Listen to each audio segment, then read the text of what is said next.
নমস্কার, বাংলার মন থেকে বলছি সন্ময় বন্দ্যোপাধ্যায়। 4টি উপনির্বাচনে শেষ পর্যন্ত তৃণমূল হ্যাভক মার্জিনে জিতল। স্বাভাবিকভাবেই প্রশ্ন আসছে যে এই জয়ের পেছনে মূল কারণটা কি। এক, দ্বিতীয়ত হচ্ছে এই পরাজয় অর্থাৎ বিজেপির দিক থেকে এই পরাজয়ের পেছনে মূল বিজেপির দিকের কারণগুলো কি, এবং সিপিএমের সামান্য হলেও উন্নতি তার পেছনে কারণ কি। সামগ্রিকভাবে আমরা ছোট করে বিশ্লেষণ করব। মূল বিষয়টা যেটা মনে হয়েছে এবারের উপনির্বাচনে, গত 4 মাসে 2রা মের পর থেকে যে নির্বাচনী ফলাফল বেরোনোর পর থেকে সারা বাংলা জুড়ে যে হাড়হিম করা সন্ত্রাস তৈরি হয়েছে, সেই সন্ত্রাসের ফলে বিজেপির সংগঠন কিন্তু ভেঙে চুরমার হয়ে গেছে। সেটা উপনির্বাচনে কিন্তু টের পেল বিজেপি। তার কারণটা কি, যে বিভিন্ন স্তরে সাংগঠনিক কর্মকর্তাদের যে সীমাহীনভাবে তৃণমূল কংগ্রেস পুলিশের সাহায্য নিয়ে মারধর করে, বাড়ি ছাড়া করে, ঘর ছাড়া করে, এমনকি খুন করেও যে ভয়ের বাতাবরণ তৈরি করেছিল, সেটা কিন্তু এখনো পারসিস্ট করছে। ফলে এবারে 4টি উপনির্বাচনে কিন্তু বিজেপির কর্মী সেভাবে খুঁজে পাওয়া যায়নি। বিজেপি যে নির্বাচনটা লড়েছে, মাত্র 10% কর্মী নিয়ে লড়েছে। মূল নির্বাচন 2021-এ যে নির্বাচনটা হয়েছিল, সেই নির্বাচনে বিজেপির হয়ে বিভিন্ন নির্বাচনী কেন্দ্রে যত কর্মী ফিল্ড ওয়ার্কে নেমেছিল, তার মাত্র 10%, হ্যাঁ দায়িত্ব নিয়ে বলছি, মাত্র 10% কর্মী এবার বিজেপির হয়ে এই নির্বাচনে নেমেছিল। এখন আরো একটি প্রশ্ন আসছে যে কেউ কেউ বলছেন যে হাড়হিম করা সন্ত্রাসের জন্য, সন্ত্রাসের বাতাবরণে নির্বাচন হয়েছে বলে মূল সাধারণ মানুষরা ভোট দিতে পারেনি। আমাদের মনে হয়েছে এটা সর্বৈব ভুল একটি তত্ত্ব। সন্ত্রাস ছিল, ভয়ের বাতাবরণ ছিল, কিন্তু মানুষ আবার ভোটও দিয়েছে। তাহলে প্রশ্নটা হলো, ভোটটা কি করে, কিভাবে অনেকটাই তৃণমূলের দিকে চলে গেল কেন, হ্যাভক পরিমাণে তৃণমূল কংগ্রেসের দিকে চলে গেল কেন? এটা বিশ্লেষণ করতে গিয়ে আমাদের কাছে মনে হয়েছে যেটা, যে মূল কথা যেটা, যে তেলের দাম, গ্যাসের দাম, ডিজেলের দাম, ভোজ্য তেলের দাম মারাত্মকভাবে মধ্যবিত্ত মানুষকে কিন্তু বিজেপির থেকে কক্ষচ্যুত করেছে। অর্থাৎ যারা বিজেপিকে ভালোবাসত, ভালোবেসে ভোটও দিয়েছে লাস্ট নির্বাচনে, এবারে উপনির্বাচনে তারা দিল না। তার কারণ তাদের মনে হয়েছে বিজেপির জন্যই তেলের দাম বেড়েছে, গ্যাসের দাম বেড়েছে, ভোজ্য তেলের দাম বেড়েছে। দেখুন, পেট্রোল ডিজেলের ভ্যাট বসিয়ে রাজ্য সরকার যে টাকাটা নেয়, তৃণমূল কংগ্রেসের এই নবান্নের সরকার যে টাকাটা নেয়, সেই টাকাটা যে তারা নিচ্ছে, সেটা কিন্তু মানুষকে ভুলিয়ে দিয়েছে তারা। তেলের দাম বাড়লো কেন, মোদী সরকার জবাব দাও, এই স্লোগানে একদিক থেকে সিপিএম এর দিক থেকে স্লোগান, একদিকে তৃণমূল কংগ্রেসের দিক থেকে স্লোগান। মানুষ কিন্তু বিশ্বাস করে নিয়েছে যে তেলের দামটা জিএসটির আওতায় যে আনছে না, সেটা শুধুমাত্র মোদী সরকার আনছে, মোদী সরকারের জন্যই হচ্ছে, অন্য কারোর জন্য হচ্ছে না। এই যে খাইয়ে দেওয়া ব্যাপারটা, এটা কিন্তু তৃণমূল কংগ্রেস এবং বামপন্থীরা পেয়েছে। ফলে স্বাভাবিক কারণে মানুষ বিজেপির ওপর রুষ্ট হয়েছে এবং ভোটটা কমেছে বিজেপির। আরও একটি কারণ আমাদের বারবার মনে হয়েছে যে উপনির্বাচন মানেই শাসক দলের দিকে, যারা ক্ষমতাসীন দল তাদের দিকেই মানুষের ভোটটা চলে যায়। তার কারণটা হচ্ছে এই নির্বাচনে বিরোধীরা জিতলে শাসক পরিবর্তন হবে না, মানুষ জেনে যায়। মূল নির্বাচনে শাসক পরিবর্তন হতে পারে, সেই পারসেপশনটা তৈরি হয়ে যায়। ফলে স্বাভাবিকভাবে সেখানে বিরোধীদের দিকে ভোটটা যেতে পারে, বিজেপির দিকে ভোটটা গিয়েও ছিল। সংগঠনটা কিন্তু বিজেপির ভেঙে চুরচুর হয়ে গেছে, একথা অস্বীকার করে লাভ নেই। যেটা বাস্তব সেটা স্বীকার করুন বিজেপি নেতারা, যে গত 4 বছর ধরে যে সীমাহীন সন্ত্রাস তৃণমূল কংগ্রেস পুলিশকে সাহায্য নিয়ে করেছে, অবশ্যই বিজেপির কেন্দ্রীয় নেতৃত্ব, রাজ্য নেতৃত্ব তাদের আইনি প্রোটেকশন দেওয়ার জন্য আইনি আদালতের লড়াইটা লড়েছেন। কিন্তু বাড়ি ছাড়া, ঘর ছাড়া মানুষগুলো, ভুক্তভোগী মানুষগুলো, যাদের ঘরদোর পুড়ে গেছে, ভাঙচুর হয়ে গেছে, তাদের পরিবারের স্বজন খুন হয়েছে কিংবা তারা আক্রান্ত হয়েছে, সেই মানুষগুলোর মধ্যে থেকে কিন্তু ভয়ের বাতাবরণটা চলে যায়নি। ফলে স্বাভাবিকভাবে সেটাও কিন্তু কাজ করেছে। আরও একটি ব্যাপার, শাসক দল যারা তৃণমূল কংগ্রেস, তারা কিন্তু প্রথম দিন থেকে, অর্থাৎ 2রা মে নির্বাচন চলে যাওয়ার পর যে যে নির্বাচন কেন্দ্রগুলোকে উপনির্বাচন হতে পারে, অর্থাৎ ধরুন আজকে যে 4টে নির্বাচনের ফলাফল বেরোলো, তার মধ্যে গোসবা ছাড়া বাকিগুলো, শান্তিপুর, দিনহাটা এবং খড়দহ, এই 3টি কেন্দ্রে উপনির্বাচন হবে 2রা মের পরই শাসক বুঝে গিয়েছিল। ফলে স্বাভাবিকভাবে তাদের ফোকাস, সাংগঠনিক ফোকাসটা কিন্তু তৃণমূল কংগ্রেস ম্যাক্সিমামটা দিয়ে দিয়েছিল। প্রথম দিন থেকে 23রা মে থেকে কিন্তু তৃণমূল কংগ্রেসের ফোকাস ছিল। সেই সময় বিরোধী দল বিজেপি কিংবা সিপিএম এই জায়গাগুলোতে ফোকাসটা নিবদ্ধ করেনি। কে টিকিট পাবেন, কে নির্বাচনে দাঁড়াবেন, কবে উপনির্বাচন হবে, এই ভাবনায় ব্যস্ত থাকতে থাকতে যখন শেষ পর্যন্ত উপনির্বাচন এসে পড়ল, তখন মাত্র 20 দিনের প্রস্তুতিতে ভারতীয় জনতা পার্টির প্রার্থীরা নির্বাচন কেন্দ্রে নির্বাচক মণ্ডলীর কাছে যাওয়ার চেষ্টা করেছে, যেটা কিন্তু আলটিমেটলি খুব বেশি রেজাল্ট দেয়নি, সেটা বোঝা গেল ইলেকশন রেজাল্টে। আরও একটি খুব ইম্পর্টেন্ট ফ্যাক্টরের কথা উল্লেখ করব, দুয়ারে সরকার, লক্ষ্মীর ভাণ্ডার কিন্তু ডিভিডেন্ড দিয়েছে তৃণমূল কংগ্রেসকে। আলটিমেটলি লক্ষ্মীর ভাণ্ডার যে সাধারণ মানুষের খুব বেশি উপকারে লাগবে না, কেননা যে মহিলাকে 500 টাকা দিয়ে মমতা বন্দ্যোপাধ্যায় তার ভোটটা কিনছেন, তার পুত্র কিংবা কন্যাকে সরকারি চাকরি দেওয়ার ব্যবস্থা করছেন না, কিংবা শিল্পের কর্মসংস্থানের ব্যবস্থা করছেন না। ফলে স্বাভাবিকভাবে তারা যেদিন বুঝবেন ততদিনে অনেকটা বছর কেটে যাবে। হয়তো 2024-এ সাধারণ মানুষ সেই ইলিউশন থেকে বেরিয়ে আসবে যে 500 টাকাই শেষ কথা নয়, আমার ছেলেমেয়ের কর্মসংস্থান বা অন্যান্য জীবনের বিষয়গুলো খুব ইম্পর্টেন্ট। সেইগুলো যখন বেরিয়ে আসবে তখন মানুষের ইলিউশন ভাঙবে।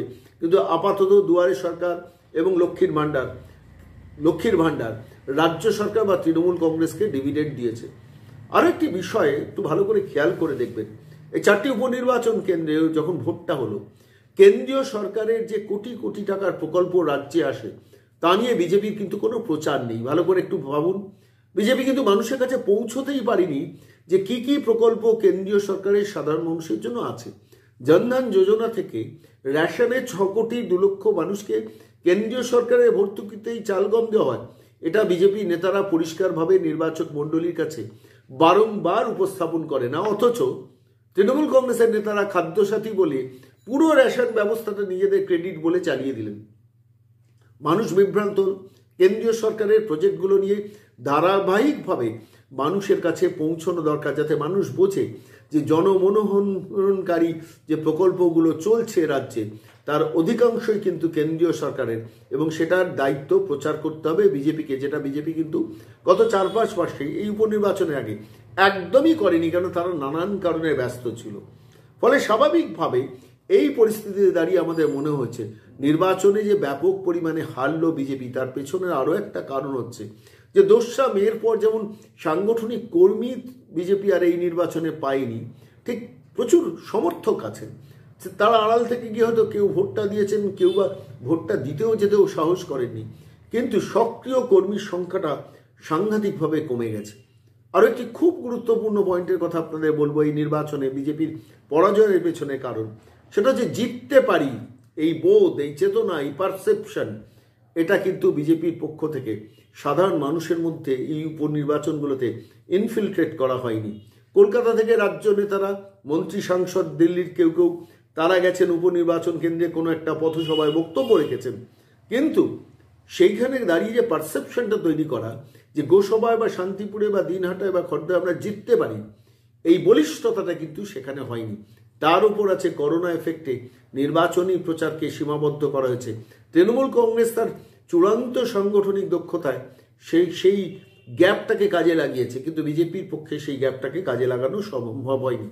আর মূল আরও একটা খুব বড় কারণ আমাদের মনে হয়, আপনারা চিন্তা করবেন, সারদা নারদার তদন্তগুলো দীর্ঘদিন ধরে চলতে চলতে একটা পারসেপশন কিন্তু মানুষের মধ্যে গড়ে উঠেছে যে দিদির সঙ্গে মোদির সেটিং আছে। ফলে স্বাভাবিকভাবে মোদিকে ভোটটা দেবো কেন, দিদিকেই দিই যখন তার রাজ্যে থাকতে হবে। এটা নিয়ে বিজেপির নেতৃত্ব কিন্তু ভাবছেন না।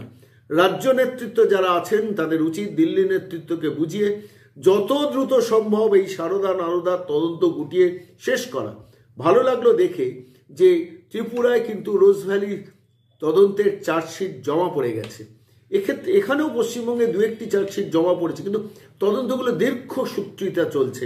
ফলে মানুষের মধ্যে কিন্তু একটা ধারণা তৈরি হয়েছে কেন্দ্রীয় সরকারের সঙ্গে রাজ্য সরকারের একটা আন্ডারস্ট্যান্ডিং আছে, এবং এটা আরও মান্যতা পেয়েছে যে এবারে মমতা বন্দ্যোপাধ্যায় গত মাসের প্রথম দিকে যে উপনির্বাচন হলো, সেই উপনির্বাচনটা যদি করোনা কারণে না হতো, কেন্দ্রীয় নির্বাচন কমিশন না করতো, তাহলে মমতা বন্দ্যোপাধ্যায় বিপদে পড়ে যেতেন, এবং সেক্ষেত্রে মমতা বন্দ্যোপাধ্যায় সরকারের একটা সংকট দেখা দিতেই পারত। কিন্তু কেন্দ্রীয় নির্বাচন কমিশন শুধুমাত্র ভবানীপুরে উপনির্বাচন করে যে কাণ্ডটি করলেন, তার ফলে একটা মেসেজ কিন্তু বাংলার মানুষের কাছে গেছে যে তৃণমূল কংগ্রেস এবং বিজেপির সঙ্গে একটা সেটিং আছে, এবং তার ফল ভুগছে সাধারণ মানুষ, কারণ নির্বাচনটা মমতা বন্দ্যোপাধ্যায়কে ছাড়পত্র দিল কেন্দ্রীয় নির্বাচন কমিশন এবং তাকে গ্রিন সিগন্যাল দিয়েছে বিজেপি, এরকম একটা পারসেপশন কিন্তু জনমনে তৈরি হয়ে আছে। ঠিক বললাম না ভুল বললাম আপনারা লিখবেন। আরও একটি কারণ, আরও একটি কথা বলা দরকার, বামপন্থীদের যে সামান্য ভোটটা লিফট হয়েছে তার পেছনে কারণটা হয়েছে বেশ কিছুদিন ধরে বামপন্থীরা কিন্তু ক্রমাগত রেড ভলেন্টিয়ার্স বা নানান কারণে করোনাকালে মানুষের কাছে যাওয়ার চেষ্টা করেছে।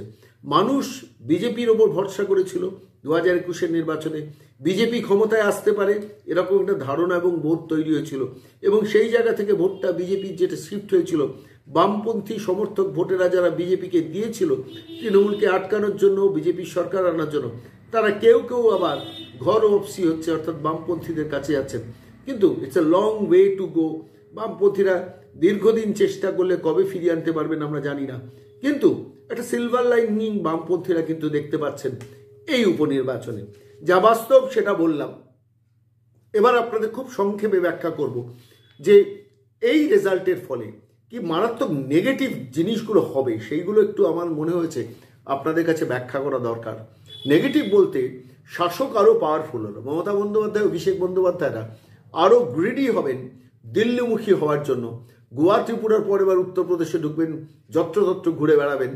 এর ফলে যেটা হবে যে আরও খিদেটা বাড়বে যে আপকি বার দিদি প্রাইম মিনিস্টার স্লোগান তুলে আরও চেষ্টা করবেন বিজেপিকে বেগ দিতে ভারতবর্ষের অন্যান্য রাজ্যে।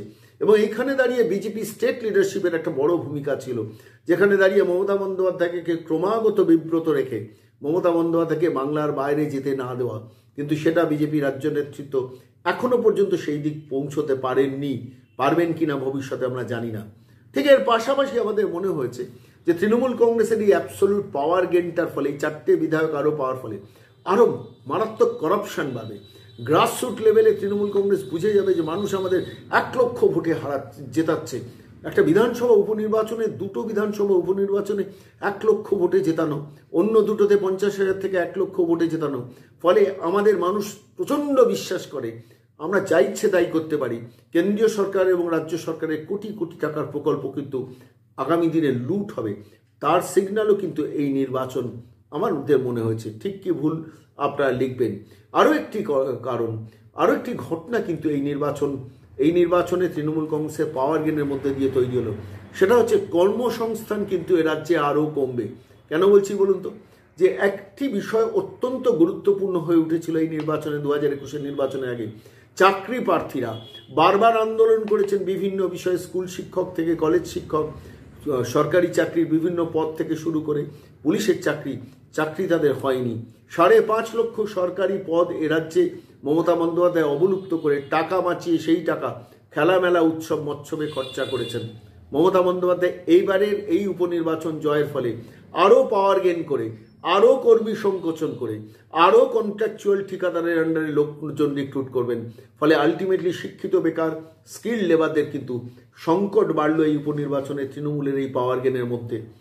আরেকটি বিষয় মনে হয়েছে যে সামনেই পুরসভা নির্বাচন ডিক্লেয়ার্ড হয়ে যাবে। আমাদের ধারণা ডিসেম্বরের আশেপাশেই হয়তো পুর নির্বাচন ডিক্লেয়ার্ড হবে এবং এই পুর নির্বাচনে বেলাগাম সন্ত্রাস করে, বেলাগাম ভোট লুট করে মানুষের অধিকারটাকে লুট করবে কিন্তু তৃণমূল কংগ্রেস।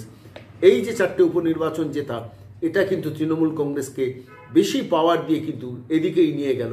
আর সব থেকে বড় জিনিস যেটা আমাদের মনে হয়েছে, পুলিশ এবং মিডিয়া, এদের পুলিশের আরও অসভ্যতা বাড়বে, এক শ্রেণী পুলিশ অফিসারের আরও তৈলমর্দন বাড়বে, আরও শাসককে খুশি করা চলবে, আরও যারা নিরীহ মানুষ তারা মরবেন। তার কারণ শেষ পর্যন্ত শাসক দলের কথা শুনে তৃণমূল কংগ্রেস চলবে, জানে যে অ্যাবসলিউট পাওয়ার তৃণমূল কংগ্রেস পেয়ে গেছে, ফলে তারা যা বলবেন তাতেই আমরা উঠবোস করব এবং সেই পুলিশ অফিসারদের আচার আচরণে মরবে কিন্তু দিনের শেষে গরিব মানুষ।